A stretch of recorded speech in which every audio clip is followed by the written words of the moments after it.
नमस्कार शेतकरी बंधूंनो, मी पुशांत दहीकर आपले स्वराज्य फार्म्समध्ये परत एकदा स्वागत करतो शेतकऱ्यांनो।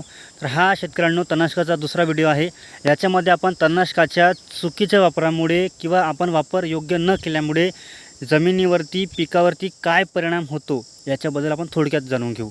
शेतकऱ्यांनो, समजा आपण आपल्या शेतावरती तणनाशकाचा समजा अतिवापर केला किंवा चुकीचा वापर केला, आपल्या जमिनीमधले जे सूक्ष्म द्रव्य आहे, सेंद्रिय कर्ब आहे किंवा सूक्ष्म जीव आहेत, त्यांच्यावरती परिणाम होतो, त्यांची संख्या कमी होतो। त्याच्यानंतर आपली जमीन ही कडक होतो, त्याच्यानंतर जमिनीची सुपीकता ही हळूहळू कमी होत जातो, त्याच्यानंतर जमिनीच्या आरोग्यावर परिणाम होतो, पिकावरती सुद्धा त्याचा डायरेक्ट परिणाम होतो। कारण जर जमिनीमध्ये सूक्ष्मजीव राहणार नाही, सेंद्रिय कर्ब राहणार नाही, सेंद्रिय खतांचं प्रमाण राहणार नाही, तर त्यामुळे डायरेक्टली आपल्या पिकावरती त्याचा 50 ते 60% पर्यंत त्याचा परिणाम होतो। पिकावरती काय परिणाम होणार शेतकऱ्यांनो?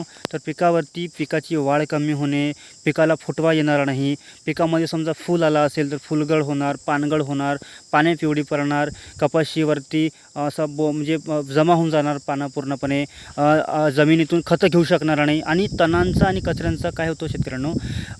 समजा आपल्या पिकावरती आपल्या जमिनीवरती कचरा असेल, तण आला असेल पिकामध्ये, तर तण काय करतो, जो खत किंवा जे अन्नद्रव्य पिकाला मिळायची असतात, ती पिकाला मिळणारी अन्नद्रव्ये 50% स्वतः कचरा म्हणजे जो येणारा तण आहे तो शोषून घेतो।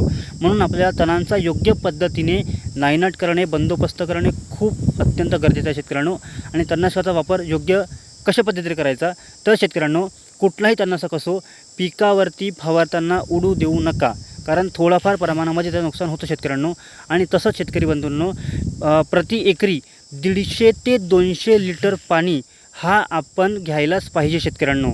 जितका जास्त पाण्याचं प्रमाण राहणार तितका जास्त आपल्या तणनाशकाचा परिणाम आपल्याला दिसून पडेल। आणि एकरी डोस जितका दिलेला आहे तितकाच फवारा, जास्त डोस घेऊ नका, त्याचा अतिरेकी करू नका।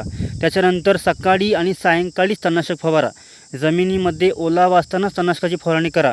आणि फवारणी ही चांगल्या रोजदाराच्या हाताने फवारा, कशा प्रकारे ओबडधोबड फवारणी करू नका, पिकावर तणनाशक उडू देऊ नका, जमिनीमध्ये ओलावा, पाण्याचं प्रमाण आणि गढूळ पाणी घेऊ नका, स्वच्छ पाणी वापरा।